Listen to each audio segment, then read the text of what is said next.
Hi guys, so for my final presentation, I'm just continuing off of the last presentation that I did on principal component analysis and using NBA player tracking data.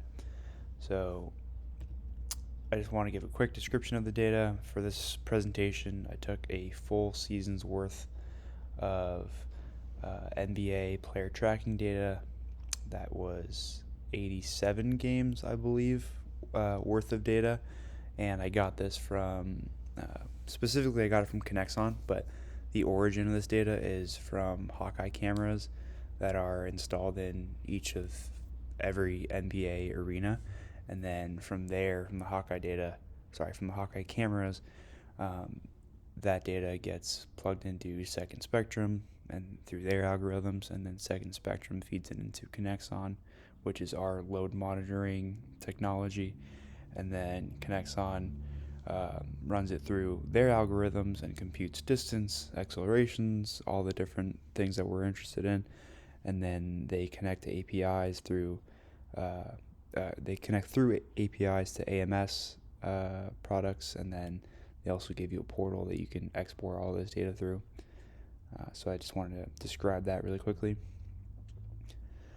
The issue is that Connexon provides over 100 metrics to describe these player movements, and for every single player and every single game that we played over the last season, it can come out to be a lot of data, and it gets pretty overwhelming to try to sift through the data, and really trying to make anything useful out of it is going to require some data reduction. So that's why I chose to run a principal component analysis on this very large data set to see what's important and how can we distill some of this information down into something more meaningful. And just an example of how overwhelming it can look, at least. This is a correlation plot of not even half of all the variables that I had in the data set, and as you can tell, I mean, it's just kind of hard to really get any useful information out of that.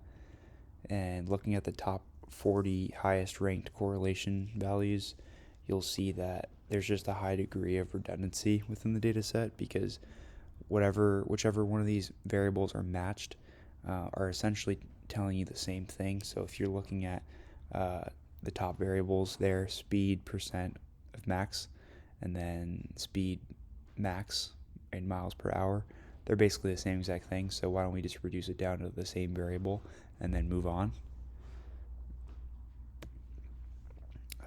So with that being said, I'm going to get into some principal component analysis plots, and as we move forward, I'm just going to layer on more and more pieces of information with the hope of creating a bit of a story of what all this data means. So this is the first plot. If you're looking at all the arrows, the second principal component that's facing upwards, it's kind of pointing towards the ceiling if you're sitting inside of a building.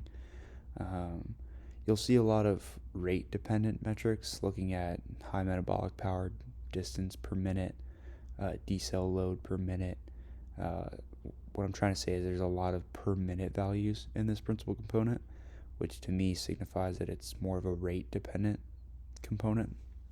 And then if you look at all the values, or the component that is pointing towards the right, you'll see that it's mostly just totals. So you'll have total XL3, total decel3, total accelerations that were in the high bucket. You'll have total distance in the high bucket. So that to me is more so just a volume metric of how many events or how many miles were ran in this zone. And that shows the differentiation between the two principal components that we have. And I took the top 6 eigenvalues for each principal component, and then I put them into a table here. That way we can tell which variables are making up each component. And for PC1, we have high speed acceleration distance, high speed distance, the total count of decelerations and accelerations, and then the time that you spent in those high speed buckets and high acceleration buckets, as well as total number of acceleration threes. So as I said, that principal component 1 is more so just a total, a volume variable of how many of these events happened.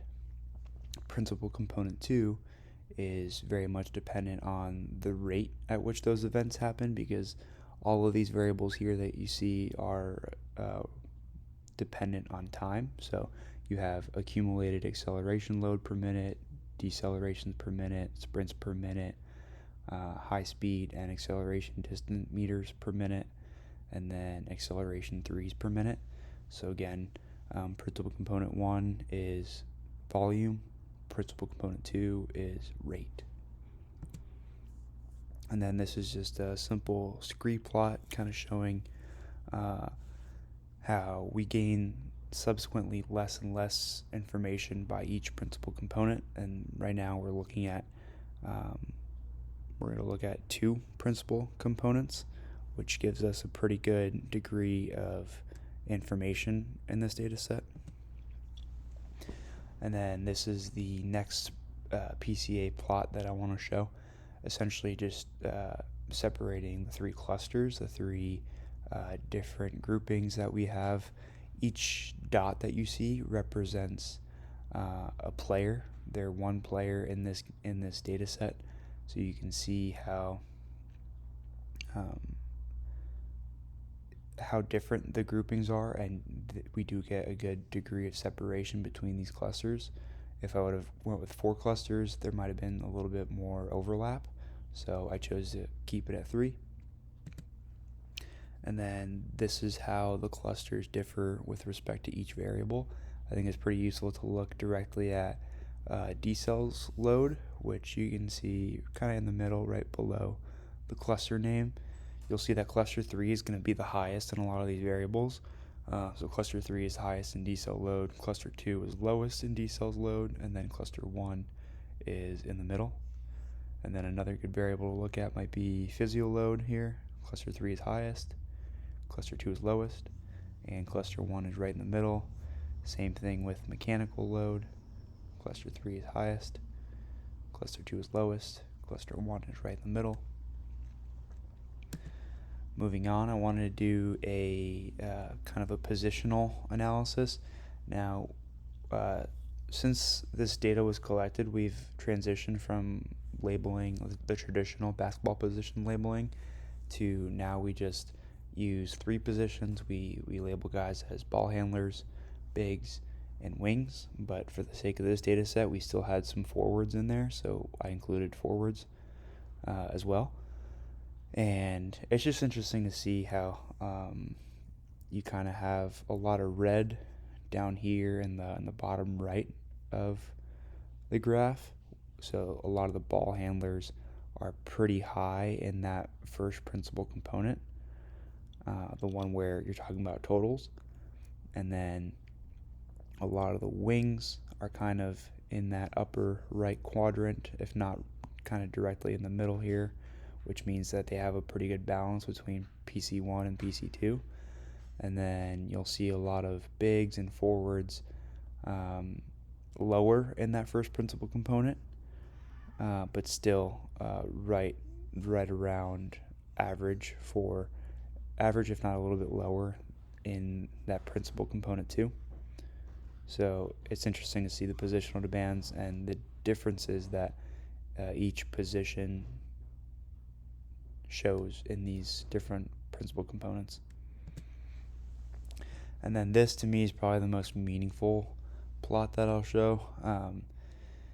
What we have here is the mean values for each principal component for each player across a full season. Again, we have 87 games because I'm pretty sure, I know that we didn't make it far in the playoffs, and I think we have 4 or 5 playoff games in this data set. So if you look at the oval is meant to represent 1 standard deviation, and then each player is plotted according to their first principal component and second principal component. And then what's really, really interesting is that if you look at the bottom right of this graph, you basically have our starting lineup from last year, with the 2 guards being the biggest outliers in the data set, which is super interesting. and then our two bigs are right at the edge of that oval. So it's really interesting just because, I mean, these four guys have been all-star caliber players for the past 2 to 3 seasons, and it's interesting to see that the player tracking data is able to represent that, at least the fact that they're outliers. So that's my presentation, and looking forward to any feedback we might have. Thank you.